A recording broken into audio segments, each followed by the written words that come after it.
For the best part of 15 years, British homes have chased the same look. White walls, white skirting boards, pale grey sofas, furniture with clean lines and no real texture to speak of.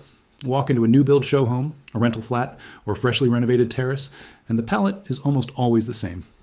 A kind of safe, echoing blankness that photographs well but rarely feels like anywhere in particular. That look didn't happen by accident. White interiors are easy to sell. They're neutral enough to suit any buyer, cheap enough to repaint between tenants, and they make small rooms feel bigger and brighter, which matters a great deal in a country where a lot of housing stock is genuinely quite small. For landlords, estate agents, and flat pack retailers, white has been the path of least resistance for a very long time. But something has been shifting, and if you've scrolled past a few interior design accounts recently, you'll probably have felt it too.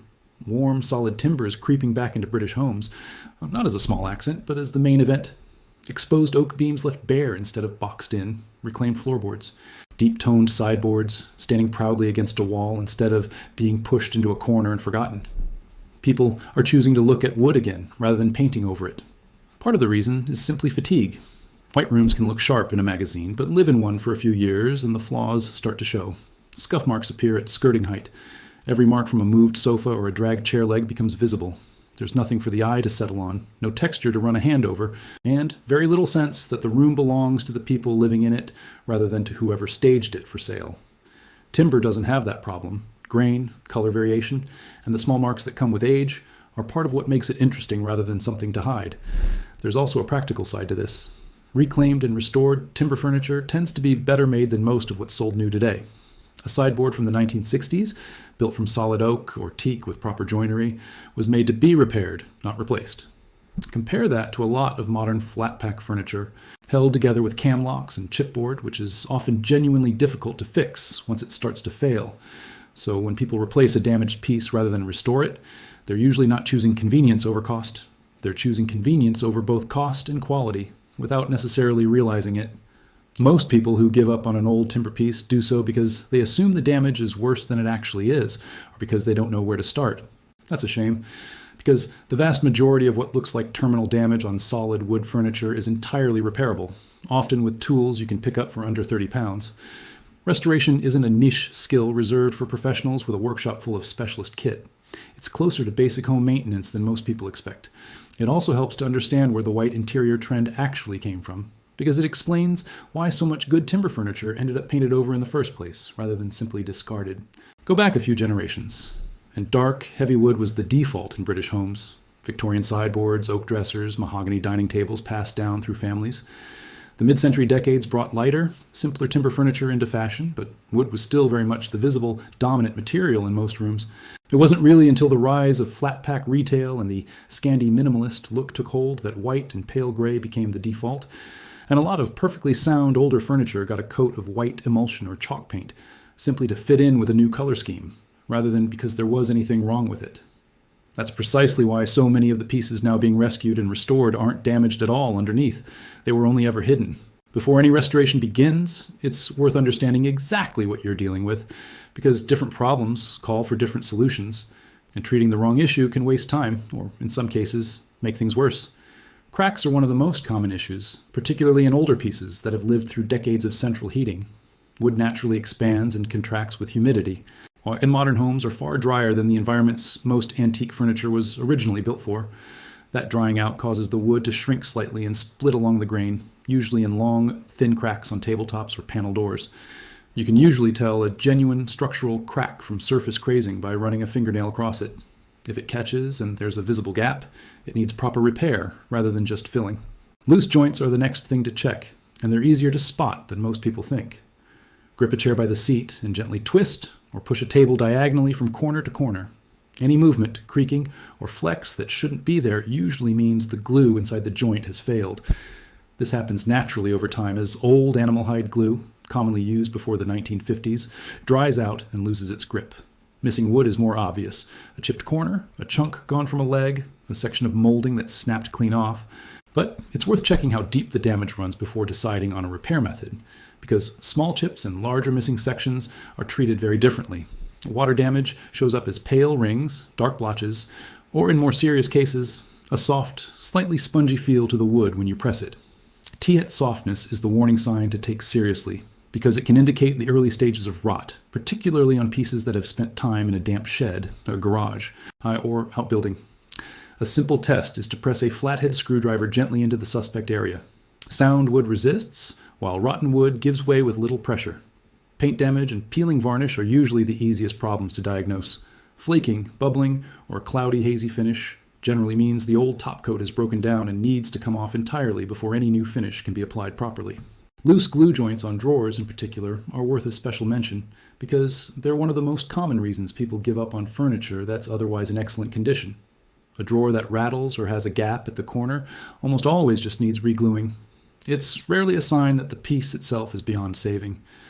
Loose glue joints on drawers aside, it's also worth briefly checking for genuine wood-boring insect damage, since it's occasionally mistaken for ordinary wear. Small, round holes in the surface, sometimes with a fine, powdery dust underneath, can indicate woodworm. Old, dry holes with no fresh dust are generally historic and nothing to worry about, but fresh dust is worth treating with a proprietary woodworm treatment before restoration begins, just to be safe. Once you know what you're dealing with, the restoration itself follows a logical order, and it's worth resisting the temptation to skip steps because each one sets up the next. Before starting, it's worth gathering everything together in one place. A set of sanding papers from coarse to fine, a soft bristle brush, a plastic scraper, wood glue, a couple of sash cramps or clamps, a palette knife, wood filler or epoxy putty, a good pair of gloves, stain, sealer, and a soft cloth for wax. Having the full kit ready before you begin means you're never mid-repair and having to stop for a trip to the shop. Cleaning always comes first. Years of dust, wax buildup, and general grime sit on the surface of most old furniture, and trying to sand or strip through that layer wastes both time and abrasive paper. A soft brush works well for carved detail and moldings, while a cloth dampened with warm water and a small amount of mild dish soap handles flat surfaces. For pieces with a heavy wax buildup, white spirit on a cloth will lift it without damaging the wood underneath. Always test on a hidden area first and never soak solid wood. A damp cloth is enough. Removing the old finish comes next, and this is often the step that reveals what a piece is really made of. A lot of furniture painted white to fit a previous trend is sitting on genuinely good solid oak, pine, or walnut underneath, and stripping it back is often the single biggest transformation in the entire process. There are three main approaches: chemical stripper, sanding, and a heat gun. Chemical stripper is generally the gentlest option for painted pieces, especially those with detailed carving, because it softens the paint without removing material from the wood itself.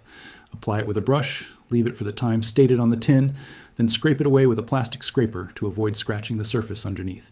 Always work in a well-ventilated space, wear gloves, and if the piece might be older than the 1960s, be aware that old paint can contain lead. A simple testing kit from a hardware shop will tell you for certain, and if it does, this is a job best left to a professional with the right safety equipment.